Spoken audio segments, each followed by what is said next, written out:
Buenas, buenas, bienvenidos, bienvenidas a este vivo. Estamos muy contentos. Bienvenidos a todos los que se están sumando. Acá, a ver, vamos a esperar un ratito que se sube más gente.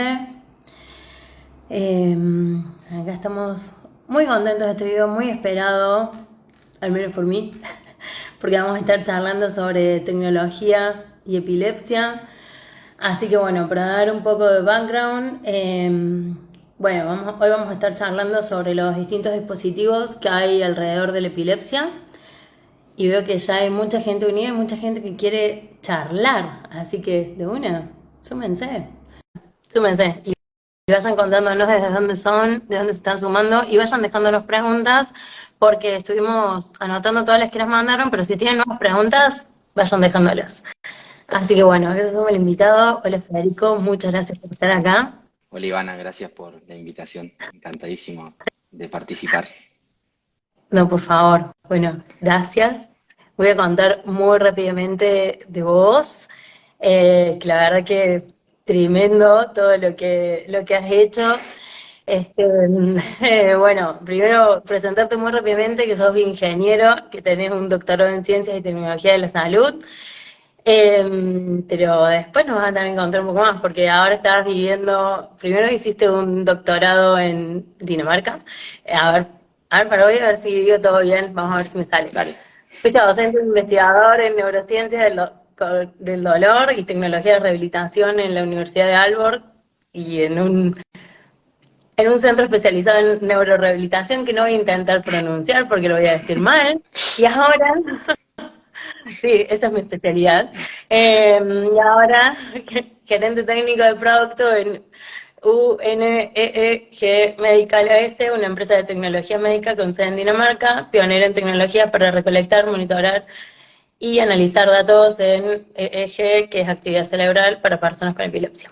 Así que bueno, Wow, muchísimas gracias. Muy buen no, resumen. gracias Y a vos por estar te acá. voy a decir algo que creo que igual no hay mucho problema porque nadie se va a enterar si pronunciamos mal en danés, me parece. Así que, pero sí, bueno, en particular la empresa en la que estoy ahora, sí, como decías, es UNEEG. Nosotros acá, o mis colegas, le decimos Unique Medical. Eh, sí, como decías, hace varios años ya que estoy radicado en Dinamarca, donde vine en principio a hacer el doctorado. Bueno, y después eh, quedé dando vueltas por acá. Eh, Está muy bien. Bueno, como decimos nosotros, a ver, empezamos por el principio. bien. ¿Nos contás un poco qué estudiaste? Para traducir, o sea, bueno, soy ingeniero biomédico. ¿Qué es Ujú. un bioingeniero? Bien. Bueno, la bioingeniería es una rama relativamente nueva de la ingeniería, que busca resolver problemas que tienen que ver con la biología y la medicina. Eh, para ello utiliza herramientas que vienen de la ingeniería, obviamente, y también conocimientos de biología y medicina, y bueno, todo lo que tiene que ver con ciencia y tecnología. Es una carrera bastante amplia y abarca diferentes campos, como por ejemplo la ingeniería biomédica, como comentabas, que es por ahí por lo que más se la reconoce, creo yo, pero bueno, también tiene otros muchísimos más, como son los biomateriales, ingeniería hospitalaria, eh, sí, biomedicina, telemedicina, hay muchas ramas que engloba la bioingeniería. Y bueno, cuando uno estudia esa carrera, por lo general tiene un conocimiento fuerte de ingeniería en principio, y después uno va también adquiriendo conceptos básicos de medicina y biología para aplicar esos conocimientos de ciencia y tecnología en resolver esos problemas médicos, ¿no? Así que muchos de los bios, como nos solemos decir, estamos siempre muy codo a codo, trabajando un poco entre medio entre ingenieros y médicos a veces. Y bueno, hay muchísimos campos, como te decía anteriormente, por eso es bastante diverso. En mi caso, bueno, yo estudié en la Universidad Nacional de Entre Ríos, que fue la primera en Sudamérica en tener la carrera, así que por muchos años venía gente de varios países, limítrofes incluso muchos. Tuve la suerte de tener así compañeros de otros países en su momento. Bueno, y hoy en día en Argentina hay muchísimas otras facultades que han abierto y dan la carrera, ¿no? Bueno, vos conocés también la Universidad de Córdoba, en San Juan y muchas otras más que se ha expandido muchísimo porque claramente hay una necesidad, ¿no? Siempre de proveer de nuevas tecnologías para resolver problemas que tengan que ver con la salud. Así que una carrera Claro. muy, muy interesante, te trae un montón de conocimientos muy diferentes, porque por ahí hay días que estás estudiando biología y a la siguiente clase tenés computación y después tenés electrónica y después volvés a algo biológico y bueno, tiene un montón de cosas que la hacen bastante entretenida, diría yo. Está bueno, está muy, muy bueno. Y de ahí, ¿cómo llegaste a Dinamarca? ¿Cómo fue que, bueno, estoy en Entre Ríos, me voy para allá? Bueno, estaba, como decís vos, ahí en Oro Verde, que queda muy cerquita de Paraná. Yo soy oriundo de Concepción del Uruguay, del otro lado, soy entrerriano. Muchos se habrán dado cuenta por la cantidad de S que no pronuncio. Y bueno, estaba terminando, estaba muy cerca de terminar, estaba decidiendo qué quería hacer. Tenía posibilidad de, bueno, claramente trabajar en Buenos Aires. Muchos de los trabajos son en Buenos Aires, no estaba muy decidido. Tenía también un grupo muy unido de amigos, donde hablábamos mucho de hacer alguna empresa, tirarnos a hacer algún desarrollo. Bueno, estaba todo ahí como en el aire y recibí un correo que es un boletín que recibimos de la universidad, que decía que había una posición de alumnos que habían sido alumnos de la universidad, de la Facultad de Ingeniería de la UNER, que todavía trabajaban ahí o que habían sido alumnos y que si uno quería contactarlos para preguntarle cómo era, bueno, que era obviamente una posibilidad.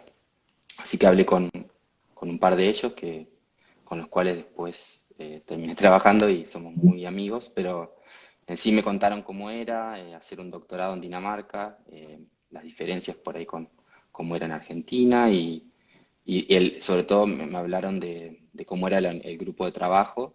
En, ese- en- en Dinamarca el doctorado se remunera, tenés un salario, sos como si fuera un investigador junior, digamos.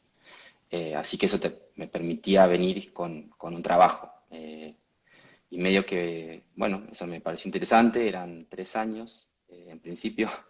Y bueno, digamos, me apliqué en conjunto con lo que hablé con mis colegas. Originalmente, faltó contarte, una de las primeras bio de la UNER fue una de las personas que vino a esa facultad hace mucho tiempo y ella terminó siendo profesora, sigue siendo profe en la universidad. Bueno, y es ella más que nada la que siempre ha acercado la información cuando había alguna posición disponible. Entonces, bueno, dije, ¿por qué no? Los aviones van y vienen, voy y pruebo, si no me gusta me vuelvo. Me acuerdo que mi viejo me dijo eso cuando estaba ahí pensando qué hacer. Y bueno, la verdad que terminé trabajando en un grupo muy bueno en unos temas muy interesantes, que tenía siempre como el bichito ahí de la investigación, más que nada por mi familia, tanto mi mamá es docente, mi papá trabajaba en el INTA, hacía investigación en la parte agropecuaria, y bueno, tenía ahí como siempre un poquito la parte académica ahí latente. Y bueno, quería probar y me pareció una buena oportunidad. Y nos puedes contar un poquito de qué se trató esa investigación que hiciste allá en el Sí, doctorado. bueno, al grupo que fui a investigar y a trabajar ese tiempo, es un grupo que trabaja hace muchos años en investigación en dolor y utiliza métodos básicos de investigación. Siempre, por ahí para contarle a la gente lo que recién doctorado es uno eh, recibe un título después de hacer un trabajo y recibir también una educación, o sea, un poco y un poco uno va tomando clases, no tanto como por ahí en un título de grado, es un poco menos, pero uno tiene que ir a su vez escribiendo un trabajo científico y aprendiendo más que nada el método científico. Entonces uno lo que busca es demostrar que tiene que aprendió las herramientas para hacer ciencia y demostrar hipótesis mediante el método científico. Entonces para eso uno escribe artículos científicos que los revisan otros investigadores. Bueno, así es como se va generando el conocimiento dentro del campo académico, ¿no? Bueno, volviendo al grupo, este grupo trabajaba en dolor y un poco lo que me interesaba era que yo había hecho la tesis en la facultad, me había interesado mucho lo que eran las señales del cerebro, señales de EEG, electroencefalograma. Había trabajado muy poquito con eso y bueno, me parecía interesante y la propuesta venía un poco por ese lado. En este centro buscaban, como te decía, con entender cómo el cuerpo procesa el dolor, cómo las señales que vienen de la periferia, sobre todo de los tejidos de la piel, cuando uno tiene una estimulación que genera dolor, en una forma fisiológica, es una forma de avisarnos a nosotros, al cerebro, a nuestro sistema nervioso de que está ocurriendo algo, y bueno, tenemos todo un sistema especializado para eso, ¿no? Que son a partir de las fibras nerviosas que recubren nuestros tejidos, toda esa información viaja por los nervios, llega a la espina dorsal y le avisa a nuestro cerebro que algo pasa, ¿no? Bueno, tratando de entender eso, uno busca generar conocimiento que pueda ayudar cuando hay patologías, como pueden ser enfermedades crónicas de dolor, ¿no? Que también es un problema grave. Entonces, mediante diferentes técnicas de estimulación, donde también se trabaja mucho en qué tipo de estimulación uno puede hacer de manera controlada en la piel para poder estudiar esos mecanismos y a su vez qué señales fisiológicas, qué señales del cuerpo uno puede medir. Entonces, de esa forma, era un montón de conocimientos que yo había adquirido en la FACU, en la UNER, aplicarlos en, bueno, en experimentos particulares, donde teníamos alguna hipótesis de lo que iba a suceder y tratar de explicar algún fenómeno con eso. Así que bueno, fue un poco esa la idea del grupo, digamos, en general, y bueno, yo tenía dentro de eso un tema en particular, ¿no? Y para contar también un poco cómo es el proceso de investigación, esto vos nos decías que se hace en grupo, las investigaciones son en conjunto. Sí, es muy importante en el ámbito académico la colaboración.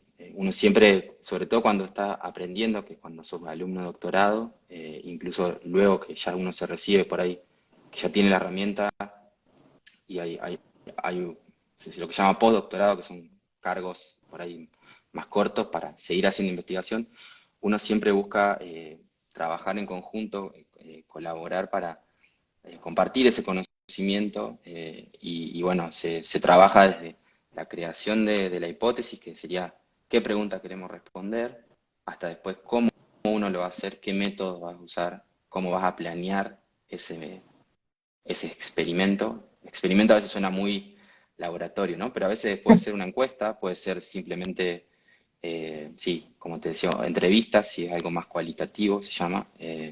Así que no necesariamente, suena experimento, suena siempre como vamos a estar con un montón de tubos de ensayo mezclando cosas, Claro. pero no es así, o sea, puede y puede que no, ¿no? Pero a partir de eso, uno, con todos esos métodos que uno planea, eh, lleva a cabo el experimento o colecta los datos y los tenés que analizar, todo eso también uno lo va planeando de antemano, en base a lo que uno siempre quiere responder, ¿no? Y después todo eso lo trata de resumir en un artículo científico y ahí es donde todos los autores tratan de colaborar y escribir el artículo. Siempre hay uno que escribe más. Cuando soy el alumno de doctorado, posiblemente seas el que más haga todo, porque también es porque tenés que demostrar que lo sabes, ¿no? Claro. Y bueno, y esos artículos son los que después las revistas de ciencia, digamos, científicas, uno envía su manuscrito y lo revisan otros científicos que tienen ya publicaciones, ¿no? En su haber, y pueden decidir si tu artículo es, digamos, aceptable o no, que también pasa un proceso de revisión, te pueden devolverlo, decirte que tenés que hacer cambios, que mires, te dan sugerencias, y así uno va construyendo la evidencia que, bueno, después se va publicando en las diferentes revistas, ¿no? Eh, Así que sí, es un trabajo colaborativo, pero también, o sea, tiene sobre todo el doctorado en sí es bastante individual. Uno siempre tiene supervisores, pero a su vez hay muchas cosas que tenés que encargarte vos y, bueno, y llevarlas a cabo, ¿no? Claro. Buenazo eso. ¿Y alguna anécdota que te acuerdes Uh, de ese espacio del laboratorio bueno, de allá? o sea, era el laboratorio en sí, teníamos un montón de equipamiento para hacer este tipo de estimulaciones eléctricas, donde digamos, siempre son controladas y tratas de, digamos, de hacer estímulos. Imagínate, es un laboratorio de dolor, entonces siempre uno Claro, está tiene que estar en el límite, ¿no? Porque tiene que generar algo que obviamente duele, pero sin ser algo que no sea sostenible, ¿no? claro.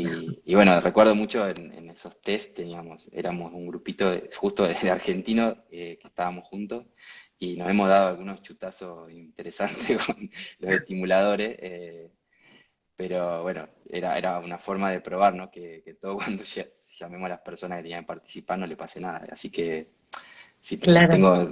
pasamos varias risas, pero bueno, sí, era un grupo lindo, de una pequeña tribu argentina que compartíamos muchos mates, muchas charlas de fútbol, eh, y a su vez tratábamos de interactuar con todos nuestros otros colegas de otras partes del mundo, ¿no?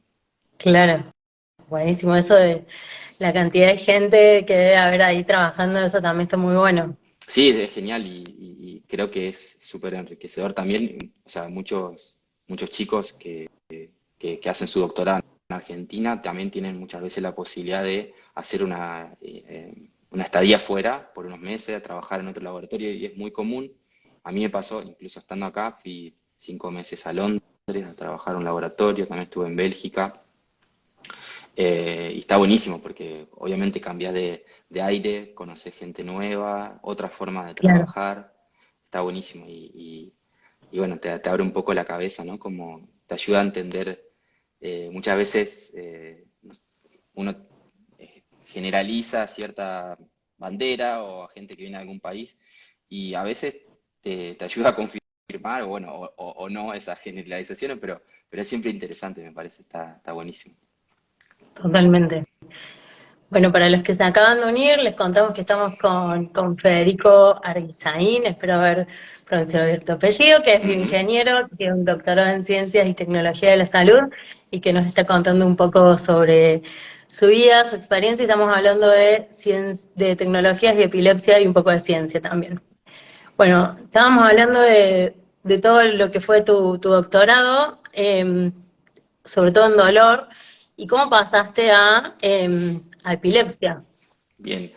Bueno, entre medio tuve un breve paso por un hospital que era un hospital de neurorehabilitación y eso me acercó un poco más a personas que tenían un problema, ¿no? En este hospital venía gente con eh, lesiones cerebrales, ¿no? Donde buscaban hacer un tratamiento intenso de rehabilitación. Y bueno, yo hacía investigación con mis colegas, que la mayoría eran médicos o fisioterapeutas o enfermeros y enfermeras, bueno, hacían investigación particular en este grupo de pacientes. Y ahí como que me alejé un poco de lo que era esa investigación básica, donde tratábamos de entender el funcionamiento del cuerpo humano en la parte fisiológica y con experimentos que por ahí muy interesantes, pero a su vez un poco alejados de los problemas digamos, reales, entre comillas, ¿no? Y eso como que me hizo pensar bastante, después un poco eh, es bastante competitivo el ambiente académico, es bastante difícil conseguir una posición permanente, ya uno tiene que publicar mucho, tener suerte con tener financiamiento, al menos acá, ¿no? En Europa, así funciona y bueno, si realmente no tenés suerte con eso bueno, no te da el cuero para publicar tanto y demás, es bastante complicado. Entonces todo eso me llevó un poco a considerar lo que originalmente era mi idea, que era irme a Capital, a trabajar o trabajar con mis amigos en una empresa, bueno. Y había una empresa que era esta Unique, que yo la venía siguiendo porque habían visitado el centro de rehabilitación este una vez. Y nada, y en un momento se me ocurrió aplicar y bueno, la posición era increíble porque me acercaba mucho a esto que te decía, ¿no? A tratar de resolver problemas de personas comunes con una tecnología increíble y también, a su vez, ya te voy a seguramente entrar más en detalle, pero mi función hoy en día es también hablar mucho con los neurólogos que usan o que buscan entender y tratar de ayudar a sus pacientes y bueno, tratar de llevarles a ellos las herramientas o que necesitan para eso. Entonces, bueno, me encantó el tema, la problemática y obviamente sí, ni lo pensé. En 2 días ya terminé mi contrato con la universidad y salté de cabeza a este trabajo. Está muy bien, buenazo. Y bueno, y ahí, bueno, estamos ya pasaste epilepsia. Ujú. Ahora te vamos a poner en modo profesor, que Dale. ya fuiste profesor. Explícanos. Bueno, la verdad que hubo un montón de preguntas vinculadas a Sí. la tecnología, así que te vamos a aprovechar un poco. Ujú, Eh, y bueno, sabemos que hay distintos tipos de ujú. dispositivos de tecnología en epilepsia. Entonces, queríamos pedirte que nos expliques un poco Buenísimo. cuáles son las diferencias entre estos dispositivos y cómo se Bien, dividen, cómo se halla. bien. Bueno, dentro de lo que es la tecnología que se utiliza para la epilepsia, podemos nombrar diferentes categorías, ¿sí? La principal, y creo que fue la que seguramente muchísima gente que nos está viendo puede relacionarse, es aquella que se utiliza para el diagnóstico. Seguramente muchas personas habrán pasado por una unidad de epilepsia donde por ahí tienes que estar en el hospital o en la clínica un par de días y te hacen un estudio de electroencefalografía, como hablábamos antes, donde el médico, mediante esas herramientas, sumado a su estudio clínico, ¿no? Que siempre es importantísimo y complementa, digamos, esa parte, la tecnología, brindándole herramientas como que son más objetivas, ¿no? Es una medición de la cual pueden sacar conclusiones, además de las preguntas, ¿no? que siempre los médicos le van a hacer a la persona con epilepsia y a su familia. Entonces, todas las herramientas de diagnóstico, como te decía, puede ser todo lo que es video EEG, también herramientas de imágenes, alguna Claro, resonancia, ese tipo de cosas, ¿no? Que no son bien, específicas para la epilepsia, pero claramente colaboran, ¿no? claro, pero las Eh, utilizamos. exactamente. Después, lo que está hoy en día creciendo muchísimo, que creo que eso es lo que teníamos muchas ganas de hablar hoy, es todo lo que tiene que ver con dispositivos de monitoreo y detección de crisis. Y cuando hablamos de esos tipos de dispositivos, por lo general son dispositivos que la persona con epilepsia puede utilizar diariamente en su casa o en sus actividades libres y no está atado a su presencia en el hospital.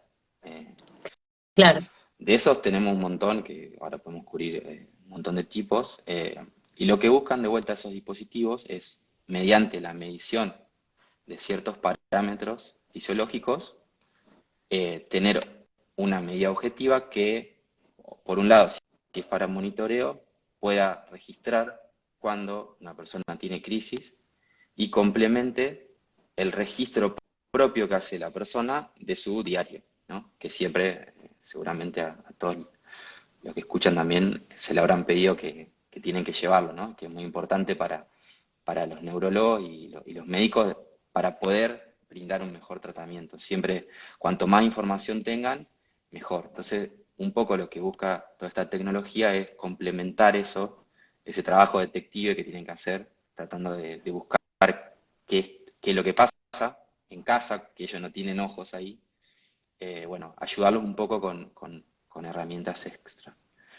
Disculpa, te voy a parar un momento porque nos decían que no se escucha bien. Alguien que nos Ah, confirme que se te está escuchando bien a vos, porfa, de los que nos están escuchando en vivo. Así seguimos esta charla que está muy interesante. Bueno, nos está dando una clase, Federico. Así que un crack. sí, a ver si, Que no nos sé si confirmen que se está escuchando bien y seguimos de... Sí, se escucha, se perfecto. escucha. Bueno, Perfecto. entonces, a ver, Bien, para ir aclarando, teníamos los dispositivos de ujú. diagnóstico, los dispositivos de Monitoreo, medición, sí, perdón, monitoreo, monitoreo y la eficiente, tercera sí. categoría, Y la tercera sería de tratamiento, ¿sí? O estimulación. Hay muchos dispositivos, muchos ya disponibles, que buscan, mediante la estimulación, mayoritariamente del cerebro o de algún nervio, como puede ser el nervio vago, bien, eh, generar, digamos, una condición que reduzca tal vez la cantidad de crisis que una persona tiene, ¿no? Entonces, esos medios son como las tres áreas más globales, ¿sí? Eh, bien, Como te decía, la parte de diagnóstico hace muchísimos años que hay muchísimas empresas que trabajan en eso, hay muchísimo que, de vuelta, es bastante general para lo que es neurología, o sea, no son dispositivos específicos para estudiar epilepsia, sino en general para estudiar el cerebro, diríamos, y monitorearlo y hacer diagnóstico de todo tipo de cosas.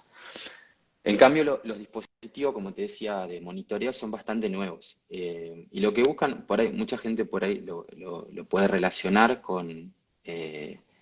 hoy en día hay un montón de estos relojes, ¿no? Que pueden medir el pulso y demás. Aunque hay que hacer una salvedad, muchísimos de estos dispositivos que todo usa, o mucha gente usa hoy en día, por lo general no son dispositivos médicos. Y después eso lo vamos a tocar más tarde. ¿Cuál es la diferencia entre eso? ¿Sí? sí. Eso creo que es bastante A importante ver, vamos decirlo. hablando ahora porque ya están haciendo varias preguntas. O Vale. sea, a ver, si alguno de estos dispositivos pueden predecir las crisis Ujú. y también que, por ejemplo, hay una persona acá que dice, che, yo tengo este dispositivo y lo único que hace es aumentar la dosis. Después, una persona que había comentado en espacio epilepsia, ¿qué pasa si yo me muevo y esto me dice, estás teniendo una crisis? O sea, ¿cuál es Sí, si, qué bien, tan certero puede ser este exacto. reloj? Bueno, como hay una limitación que tienen la mayoría de los dispositivos de monitoreo actuales digamos, y es algo que se busca mejorar cada vez más, que es lo que decíamos de esas falsas alarmas que te nombraba una persona ahí en el chat, y tienen que ver con la confiabilidad de lo que registran, ¿no? Todos los dispositivos utilizan diferentes métodos para registrar las crisis. Los más comunes son aquellos que utilizan sensores de movimiento o registran la actividad muscular para registrar lo que serían las crisis convulsivas, ¿no? Porque es relativamente fácil de registrar, son dispositivos que no son invasivos, o sea, no penetran la piel, se pueden utilizar como parches, como brazalete, hay diferentes formas. Eh, Incluso muchos también miden la frecuencia cardíaca. Lo que pasa es que algunas de esas de señales, cuando se miden solas, no son específicas. ¿Qué significa eso? Que ante una crisis pueden tener una respuesta, una alarma, ¿sí? Pero ante otro movimiento que parece una crisis, también te marcan, pasó, hubo una crisis cuando en realidad no lo hubo, ¿sí? Entonces siempre lo que busca mucho de esos validaciones de los dispositivos médicos, que es algo que buscan muchísimo los médicos, incluso hacen estudios clínicos con pacientes, comparan un dispositivo nuevo por lo general con algo que ellos le tienen más confianza. ¿Qué sería lo que tiene más confianza? Esos equipos de diagnóstico que hablábamos al principio. Por ahí estar en un Claro. hospital, con la gorra de G, con un video, una persona mirándote. Entonces, eso es lo que se denomina muchas veces el gold standard, ¿sí? Que es un estándar que los médicos tienen mucha más confianza de que sí, lo que yo estoy viendo es una crisis y lo otro no. Si el Entonces, dispositivo, a ver, sí. para entender, el dispositivo reloj. Yo tengo una crisis, me caigo al piso y Ujú. el dispositivo me va a marcar una alarma de tuviste una crisis. Así funciona un dispositivo reloj, Así ¿no? Para sería, el que nunca usó uno. así sería por ahí uno que no funciona muy bien, exacto. Porque tal vez bueno, si tuviste una crisis, claramente hizo algo correcto, ¿no? Que es señalar una crisis. Ahora vos te tiraste al piso porque se te cayó algo y lo quisiste buscar rápido y te señala, entonces, no, obviamente eso es lo que más genera, a veces, no sé si desconfianza, pero bueno, si son muchas de esas alarmas, falsas alarmas, uno empieza como, es como el cuentito del pastorcito, ¿no? Que si llega un momento que Claro, uno no le cree o no le tiene confianza a los dispositivos. Claramente hay algunos mejores que otros y muchas veces se buscan combinar varias de estas señales para poder tener digamos, eh, con más confirmación, digamos, de lo que uno está viendo. Pero por eso son claro. tan importantes esos estudios clínicos que buscan realmente sí la validez.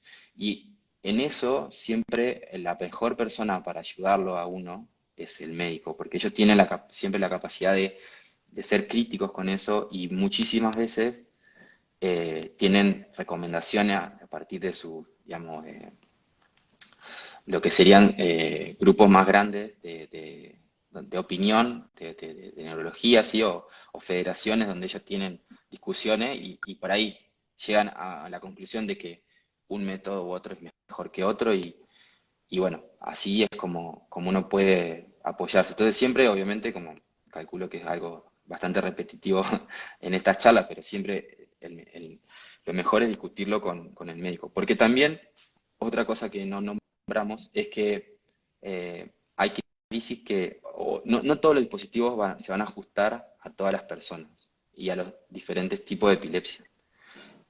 Muchos de estos dispositivos médicos siempre van a tratar de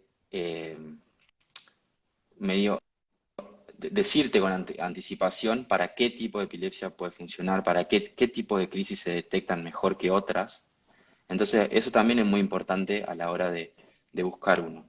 Ahí estoy viendo una pregunta sobre si llegan a Argentina. Y esa es una pregunta que también había escuchado anteriormente. Y Sí, sí, obviamente es una pregunta difícil. Bueno, yo porque no estoy en Argentina, entonces tengo poquito conocimiento. El tema mayoritariamente, muchos son bastante nuevos en cuanto a la fecha de que salieron al mercado y el proceso para aprobarlos lleva su tiempo porque cada empresa tiene que enviar como un paquete de papeles donde demuestra cómo se hizo el dispositivo de una forma que cumple con los estándares que pide el país donde se quiere vender. Por ejemplo, el organismo en Argentina que se encarga de eso es el ANMAT. Ellos son los que van a regular de que los dispositivos cumplen las normas que se solicitan. Ahora, siempre eso va a depender mucho de la empresa qué interés tiene o qué posibilidades tiene, no solo interés, de comercializar en ese país, si hay otra empresa, si puede haber un distribuidor, si no, qué tan. Depende muchísimo de esas cosas. bien. Y sí, es bastante difícil a veces conseguir alguno de ellos, Sí. Acá lamentablemente, una, ¿no? acá una persona está comentando que ella lo hizo entrar desde Estados Unidos. Que bueno, Ujú. también esa puede ser una opción válida, comprarla en otro país. Sí, sí. También preguntan si estos dispositivos son para adultos o para niños. Eso Ujú. no. Sí, bueno, hay diferentes, siempre está indicado el uso, es un requerimiento en todos los dispositivos médicos que se indique el uso. Para qué población, para qué rango etario, todo eso siempre está indicado y uno tiene que fijarse bien, como decía antes, que en conjunto con el médico, sí, consultarles, porque no todos los dispositivos se van a ajustar al tipo de epilepsia. Pero sí hay dispositivos para niños, como decía, la mayoría son para detectar crisis convulsivas, que en la gran mayoría de vueltas son aquellos que tal vez son más importantes de detectar para muchas personas, ¿no? Así que bueno, pero sí, sí hay varios dispositivos que pueden ser utilizados para niños, lo mismo para las ausencias también hay dispositivos que pueden usar los chicos. Eh, ¿Cómo son esos dispositivos de ausencias? ¿Nos sí, contás? bueno, sí, el que te puedo nombrar es un dispositivo que se llama Epi Hunter. Ajá, Es como una vincha, ¿sí? Que tiene conectividad al teléfono. Y ese dispositivo busca medir electroencefalograma, ¿sí? Como las crisis de la ausencia son generalizadas, o sea, empieza en la parte frontal, pero después como que, para que la gente entienda, involucra varias áreas del cerebro, entonces uno lo puede medir con relativa facilidad en diferentes partes. Pero bueno, esta vincha se utiliza creo que midiendo en la parte del frente, de la frente, ¿sí? claro. Y tiene un sistema de alarma, entonces, por ejemplo, según tengo entendido, ellos lo recomiendan, por ejemplo, para usarlo La en la escuela noche. y que también, sí, por ahí sí, que la alarma sea para el docente, para avisarle, por ejemplo, de que por ahí si el chico tuvo una ausencia breve, pueda explicarle de vuelta o lo que sea, ¿no? Claro, Sí, está bueno, hay, está bueno, bueno. ¿Y algún dispositivo que a vos te haya llamado la atención entre todos los que vos sí, viste o en algunos de los que vos digas, che, miren, este está copado, este está bueno? sí, bueno, hay por ejemplo, antes de que, vamos, por ahí ya lo voy a aclarar ahora porque es muy importante, me parece. Hablamos muchísimo de mi parte de investigador, pero hoy día trabajo en una empresa privada, entonces es importante decirlo, porque claramente tengo un conflicto de interés por eso, ¿no? Entonces quería remarcarlo ahora, principalmente, que bueno, yo trabajo para UNIC, como decíamos, a pesar de que la empresa no comercializa en Argentina, es solamente en Europa, hoy en día estamos o buscan mis colegas de comercial expandirse más y más, pero bueno, es importante que lo diga, pero obviamente estamos para hablar de distintas marcas y no tengo ningún problema.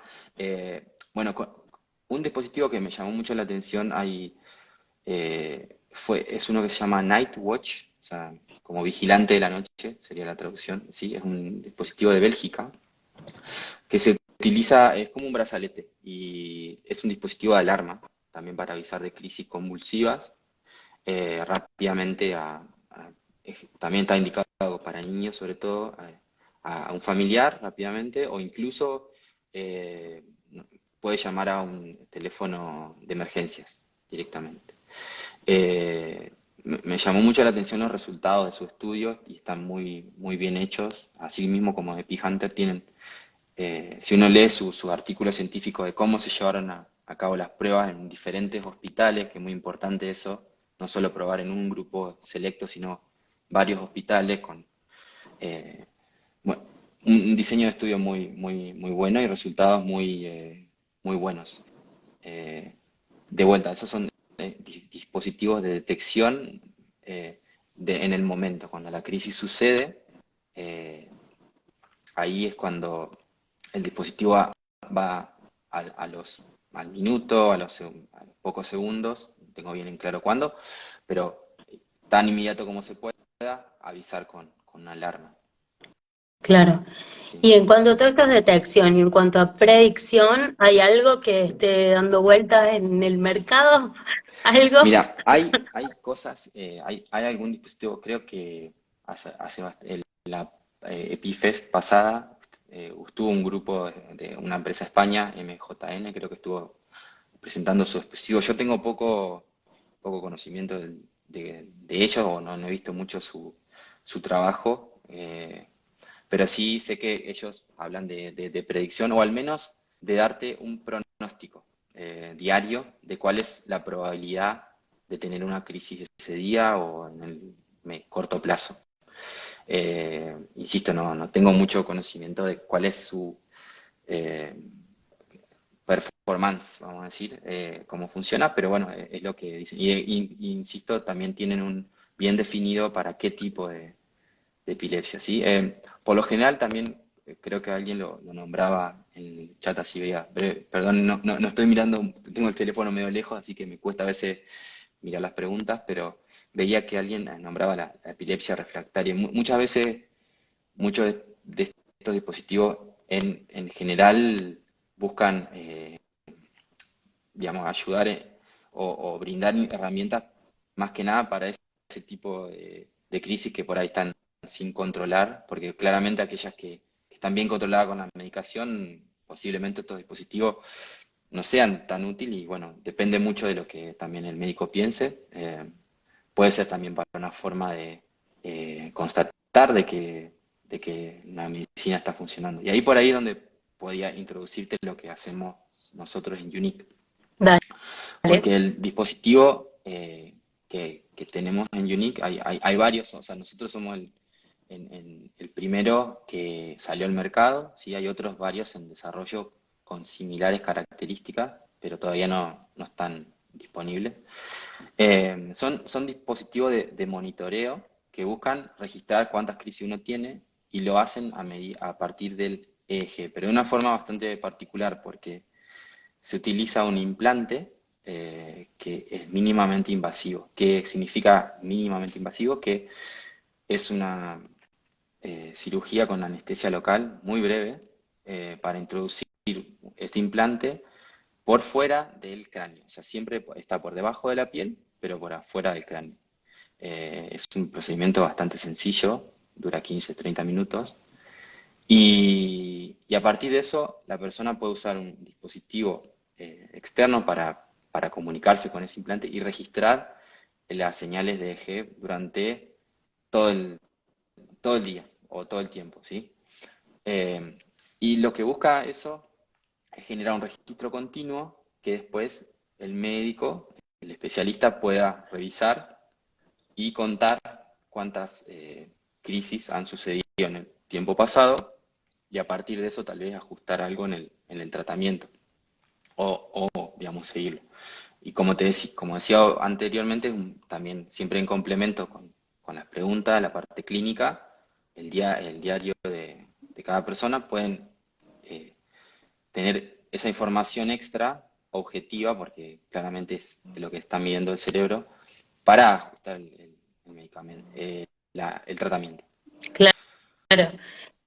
Y eso ustedes por ahora tienen esta idea de que eh, la idea es de medir, de tener información certera sobre Claro, crisis. exactamente. O sea, también es para epilepsia refractaria, principalmente. También el médico tiene que tener bien claro el diagnóstico.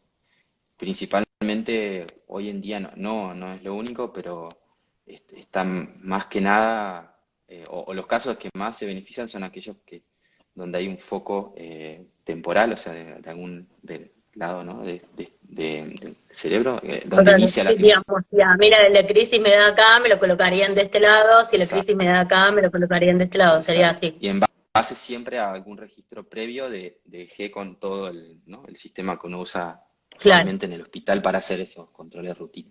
Entonces, en base a eso pueden elegir la posición y a partir de eso se pone ese implante y vos después puedes irte a tu casa con eso, usarlo todo el día y el médico va a recibir los datos periódicamente. ¿Sí? Yo tengo, mira, te lo trajo acá porque me lo dale, afané de la oficina, pero este es el implante, ¿sí? Que ajá, viene bastante chiquito claro, y es como una monedita, ¿sí? Y el cablecito este tiene los electrodos. Entonces hace como una incisión acá por debajo, atrás de la oreja y se ajá, coloca así. Y mira, luego viene un dispositivo externo, que sería este que tengo acá en la mano, que parece como un el MP3 que sí, usábamos antes para escuchar claro, música. Si hay gente joven acá, no van a saber ni qué hablamos. no, Eh, no, bueno, disculpa, pero yo tampoco soy muy joven, no mentira, sí, decime. no tenés idea, ¿no? Bueno, el equipo este se pone así tiene como un magneto para ponerse así en la piel y bueno, y después Ah, mira. viene con un sticker que se pone, una vez que se cerraron los puntos de la cirugía, Ajá. se pone así tipo con un sticker por detrás de la oreja. Entonces uno puede usar esto durante todo el día, inclusive hasta dormir. Eh, y esos datos Te- después, y te podés sí. bañar, eso te podés bañar, te podés mojar. Eh, Mojar, no. No habría, tendrías que posiblemente sacártelo. O, bueno, nosotros, por ejemplo, me contaba un neurólogo que su paciente lo usaba lo ponía en una bolsita y se bañaba igual, lo usaba todo el día, pero Ajá, no necesariamente. Ahí claro. veo a alguien del Walkman, yo también me Walkmané, así que tampoco me voy a hacer el joven. Usé No hay que muchísimo hacerte el Walkman joven. también. Bien ahí. Eh, bueno, pero básicamente así como este dispositivo lo que Te- buscábamos es, ¿sí? ¿Se escucha mal? no, sí, sí, sí, se escucha. No, lo que te decía es, entonces esto te va midiendo todo el tiempo. Tenemos como un electroencefalograma todo el Continuo, tiempo, ¿sí? 24 horas. 24 horas todo Ok, el tiempo, ¿sí? Y esas señales es un montón de información, pero esencialmente al médico solo le interesa si hay crisis, ¿no? Entonces, para eso, imagínate que mirar eso todo el día para un médico sería imposible, no tendría ni tiempo. claro, Entonces, nosotros tenemos también un programa con un algoritmo, también algunos, si hay algún bio acá escuchando, vas a ver de lo que hablamos, que analiza las señales esas que vienen registradas en el dispositivo y trata de encontrar los patrones que aparecen cuando hay una crisis, que son esos patrones mismos que el doctor con su experiencia sabe identificar. Pero claro, siempre lo hace en registros bastante más cortos. claro. Entonces, bueno, eso busca, ese programa busca ayudarlo y decirle, mira, acá hay potencialmente algunas crisis y es después el doctor el que acepta o dice que no a esas detecciones y puede tener después como una visión de qué pasó los últimos meses, ¿no? Claro, Esa es un poco la idea. Eh, Obviamente puede ser que uno lo use todo el día, como también puede ser que después de un tiempo las crisis están bastante controladas y solo porque decisión en conjunto con el médico se utiliza cuando hay un cambio de medicación o porque vos claro, querés decir, me siento un poco mal, lo voy a usar un par de días, no sé. Eso siempre puede cambiar, pero es un poco el concepto, ¿no? De tratar de registrar estas señales fisiológicas con sí, este dispositivo que tenemos, pero también todos los demás en el tiempo y poder brindar más información. También imagínate que todos esos dispositivos que nombrábamos antes, de detección y alarma, muchos también cuentan, por ahí no con registro porque continuo de señales, pero sí te llevan una cuenta. Y esa información también por ahí va al teléfono o se comparte con el médico vía el teléfono, le llega directamente, entonces ellos pueden también utilizar esa información en conjunto con el diario, como decíamos antes. claro. Ahora que justo mencionaste el teléfono, estaban preguntando muchos por aplicaciones, si Sí, tenías alguna para recomendarnos. bueno, de aplicaciones en general, siempre las que siempre hablamos, ¿no? Para registrar crisis, ¿sí? El número de crisis, síntomas, ¿sí? Diferentes emociones, como todas aquellas cosas que por ahí son útiles para el médico y para uno también, ¿no? Me imagino para llevar un registro y- y tener en cuenta. Sí, y hay muchísimas disponibles, muchísimas gratis. Yo les recomiendo bastante, hay otras, así como vos tenés el espacio este, hay muchísimas sociedades en otros países muy grandes, ¿sí? Como la de Inglaterra. Después por ahí sí te voy a compartir algunos links Dale, que seguramente los pueden después buscar con vos, donde hay dale, muchísima información y hoy realmente es fácil con el Google Translate, uno puede traducir todo, pero en definitiva, donde también incluso algunas tienen sus propias aplicaciones. Creo que hay una americana que se llama Epilepsy Journal, ¿sí? Journal. sí. Esa es bastante popular o bastante completa. Tengo entendido hay otra que se llama EPSI, que tiene una interfaz bastante Sí, amigable. Para eso algo Epsi que está, Epsi está bastante bueno. Esa yo la probé y es de las mejores para Sí, mí. sí. Y siempre lo que también hay varias publicaciones científicas donde buscan entender un poco lo que la gente le gustaría tener en esos casos. Así que uno también puede encontrar este tipo de publicaciones. Y yo recuerdo una hace poco donde se hicieron entrevistas a muchísimas personas acerca de aplicaciones. Y bueno, uno de los parámetros que más se buscaba era la parte de que pueda ser bastante configurable, ¿no? Que uno pueda decidir qué parámetros quiero registrar. A veces hay algunos que traen un montón de cosas muy técnicas que por ahí uno dice, yo solo quiero registrar que tuve una crisis, nada más, grande, Claro, chiquita y listo. O que tomé mi medicación, que sí, que claro. también es importantísimo, ¿no? Para los doctores. A la gente que pregunta, EPSI, ¿cómo se escribe? EPSI, griega. ESY, Ahí está. pero les prometo que después de esto, para los que preguntan, esta charla va a quedar grabada y vamos a poner toda la información que estuvimos diciendo, lo vamos a poner Hacemos con un, cómo re- se escribe. hacemos un Hacemos un resumen resumen de todo. buenísimo. Sí, de todo. Eh, sí, como decía, hay muchísimas apps y está bien bastante en cuanto a gusto, ¿no? Como contaba, la parte de interfaz de usuario es importantísima. Eh, También hay otras pagas, claramente. A veces, algunas veces a lo que tienen la ventaja es que le proveen una interfaz al médico para también verlo en su ¿Qué, computadora, pero bueno, qué sería a veces esa eso, interfaz? O sea, ¿nos contás de eso para el sí, que no entendió? sí, a veces lo que es algunas de estas aplicaciones, no necesariamente las pagas, pero la mayoría tienen que uno tiene su teléfono donde registra todo, ¿no? Y por ahí tiene un código particular que comparte con el médico, ¿sí? Y el médico tiene su propia cuenta que la utiliza en su computadora, ¿sí? En el navegador, y accede a su portal donde puede tal vez ver la información de todos sus pacientes. Entonces, obviamente lo que uno quiera compartir con ellos, siempre, eso es importante, las apps de estas que estábamos hablando tienen eso bastante bien definido, que uno puede decir, esto sí lo quiero compartir, esto sí, esto no. Se puede ser que uno haga Claro, su propio comentario que no quiere compartirlo y tanto su derecho, ¿no? Lo que sea. Bueno, claro, por y ahí las emociones no las quiero por compartir, pero ejemplo, las crisis sí, sí, por por ejemplo, ejemplo. las emociones se las quiero contar yo a mi forma, lo que escribí es mío privado, por ejemplo, ¿no? Claro, es mi Pues, diario, pero sí te exacto. comparto las crisis. Las crisis, si querés yo voy a mirar cuando hablemos, miro las emociones y te cuento lo que yo quiera, Claro, cómo me sentí. por ejemplo, Exacto. ¿no? Bien. Bueno, entonces esa información le llega al médico y él tiene un portal que está hecho un poco más de forma más para el médico, ¿no? Que va a estar gráficos y estadísticas un poco más que sean útiles para ellos en ese seguimiento.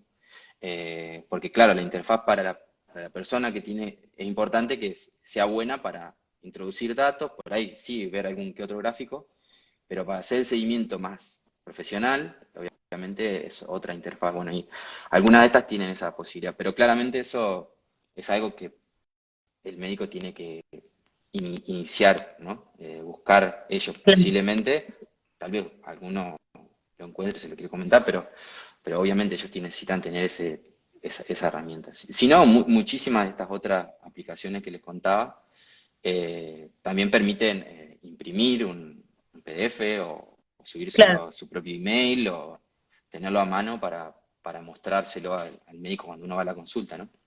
claro, buenísimo, buenísimo eso. Ujú. Bueno, y la Igual última quería pregunta, porque la tocarte, verdad. perdón, porque creo Sí, que no lo, no, no lo dije, no lo dije al tema, porque habían preguntado si alguna de las aplicaciones pueden predecir las crisis. Y es una pregunta interesantísima, porque hay algunas investigaciones al respecto. Eh, Claramente hay un problema, entre comillas, cuando uno, con confiar solamente en lo que uno reporta, porque claramente puede pasar, no a todas las personas, pero a muchas les sucede que hay crisis que uno no se da cuenta, ¿sí? O pasan a la noche, entonces tal vez uno no las registra. Entonces, esos sistemas, esos algoritmos que se hacen, que se entrenan en base a esos datos, no siempre tienen eh, datos muy, muy confiables. Para eso necesita muchísima información, muchísimos datos. Aún así, puede que nos den un pronóstico, como decíamos antes, que sea mejor que tirar la moneda, ¿no? Que por ahí te dice, mira, hoy hay 60%, es mejor que te digan, de chance de que esté todo bien, capaz que mejor que te digan, y 50-50, ¿no? Eh, Claro, entonces, pues, pero así todo como esa performance, como decía antes, no es tan buena, todavía no hay ninguna aplicación en el mercado que ofrezca esta opción. Sí hay muchas que están trabajando, sí hay una empresa australiana que trabaja también eh, haciendo dispositivos móviles de EG para hacer monitoreo en la casa de uno, que tiene una aplicación y bueno, están intentando llegar a algo, digamos, estable. Hay muchísimo trabajo de investigación al respecto, así hay muchísimos grupos que trabajan dentro de la epilepsia y que buscan también generar esas herramientas de predicción, que se dice. Como así también lo hay de la parte de los dispositivos como la empresa nuestra, porque se imaginan que con tanta información, con tanta crisis detectada de manera objetiva, uno esperaría de que se puedan hacer incluso mejores predicciones, incluso combinando las cosas y demás. Pero claro. a decir verdad todavía no hay ninguna cosa, pero no va a faltar mucho hasta que haya algo en ese aspecto, creo yo, porque está habiendo un montón de desarrollo interesantísimo en todo el área. Bueno, ojalá alguno lo tenga. Ojalá. Estaría buenísimo. No, te quería hacer una última pregunta rápida porque hubo Sí. mucho debate respecto a la fotosensibilidad. Ah, Entonces, ¿qué pasa con la tecnología y la ujú, fotosensibilidad y sobre todo alrededor de estos dispositivos? Pero bueno, sí, nada, ¿y qué pasa? Sí, eso. bien. Eh, arrancamos con consulta a su médico, primero y principal, creo que vos lo repetiste en casi toda tu historia, me parece fundamental porque claramente depende mucho del tipo de epilepsia que uno tiene y qué circunstancias, ¿no? Pero eh, yo no me compete porque yo claramente no soy médico, pero uno puede encontrar en las recomendaciones algunas cosas que por ahí serían bastante eh, de sentido común, ¿no? Si por ejemplo, el tiempo que uno está frente a una pantalla. Creo que hasta teniendo epilepsia o no, si vas a estar 12 horas jugando a los jueguitos, posiblemente no sea muy bueno para nadie. Pero más allá de eso, hay recomendaciones en cuanto a, a tratar de evitar pantallas con muy alto contraste o brillo. Eso ayuda bastante a reducir. Hay también algunos filtros para el brillo, para cuando hay ese brillo cuando pega el sol, ¿no? Que brillo como uno lo enceguece. Eso también, esos filtros pueden ayudar a reducir un poco, pero no necesariamente todo, ¿no? Por suerte, la mayoría de las pantallas que utilizamos hoy en día, tanto en sí la pantalla del teléfono o las pantallas planas que hay hoy de LCD o de LED, no tienen ese efecto que tenían las pantallas viejas, de vuelta vamos a hablar las de tubo, ¿no? Que tenían una frecuencia de estimulación, digamos, de prendido y apagado en el rango donde es muy posible tener crisis. Si eso es una persona propensa a eso, ¿no? No todas las personas con epilepsia son propensas, por eso de vuelta preguntar al médico. Pero así todo, hay un montón de medidas que son importantes tener. Después, en cuanto a dispositivos en particular para eso, tengo entendido que hay unos tipos de lentes, y me pareció que alguien te lo comentó también en una de las historias, Claro, unos que lentes son, con filtro. Sí, exacto, son los lentes con filtro que ayudan también a reducir, y hay estudios que de vuelta validan ese uso para ese tipo de reducción. Así que creo que muchas de esas recomendaciones que les contaba, obviamente cualquier cosa que si se va a poner a ver la pantalla un montón de horas tomando alcohol sin dormir, como siempre, eso no va a ayudar. Entonces, son recomendaciones básicas que seguramente han escuchado de su médico, pero sumado a eso, en cuanto a las pantallas en sí, muchas pasan por lo que decíamos antes, la parte del brillo. Y sobre todo, creo que me pareció escucharlo cuando fue la presentación de ustedes en la EpiFest. Hablaron mucho del tema de los GIF que había. Uno puede, por ejemplo, como claro, tiene su... nosotros Sí, sí, me nosotros acuerdo. hacemos tenemos una investigación hecha sobre el diseño y cómo todos los diseños están hechos sin tener en cuenta el tema de los destellos. Ujú, Pero bueno, este es un tema de diseño universal y accesibilidad y bueno, exacto, que por ahí estaría bueno empezar a tener en cuenta qué pasa con los destellos. sin duda. Así que, y también otra cosa que yo había leído, pero por ahí eso es medio Ujú, en un paper que por ahí, por el tema del miedo a producir crisis epilépticas en personas con epilepsia, había muchos desarrollos que no se habían hecho, por ejemplo, con óculos o cosas así, para personas con epilepsia. bien. Nada, también Sí, cosas pero de gente. claro, pero tal vez, como decías vos, a veces en realidad habría que buscar la forma de evitar, desde la Claro, tecnología evitarlo y no tanto por ahí decir, bueno, no lo hacemos. Pero es una claro, interesante no. discusión, sí. Sí, sí, tal cual. Eh, Creo que ahí Pero alguien pregunta si bueno, es el lente con ¿cuál es el filtro lente azul. con filtro azul? Y me pareció, posiblemente Te después te lo ponemos, prometo luego que sí. ponemos los links de toda la tecnología que acabamos de mencionar en esta charla.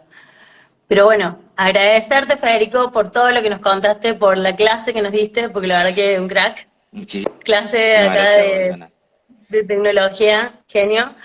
Y bueno, invitado cuando quieras a Muchísimas gracias participar de nuevo. y fue un gustazo, la verdad. Encantado de participar esta vez y bueno, si hay alguna futura y esperemos ver qué piensa la gente, obviamente, si quieren hablar de algunos temas distintos, ahondar más en lo que hablábamos de dispositivos, otras cosas que les parezca interesante. Eh, Claramente, bueno, estamos acá a disposición, sin dudas. Bueno, buenísimo, bueno, muchas gracias. Contarle a todos que esta charla va a estar grabada, que vamos a poner todo lo que vos comentaste. Te están mandando muchos saludos para vos, me imagino, porque vienen desde Panamá, Paraná, perdón. Así que bueno, Voy a decir nos gente estamos conocida. hablando. Y bueno, muchas gracias de nuevo y gracias a todos los que se unieron, que preguntaron. Y bueno, nos estamos viendo, espero pronto, en otra charla en vivo por acá. Adiós. Gracias a todos, saludos. Chao, chao.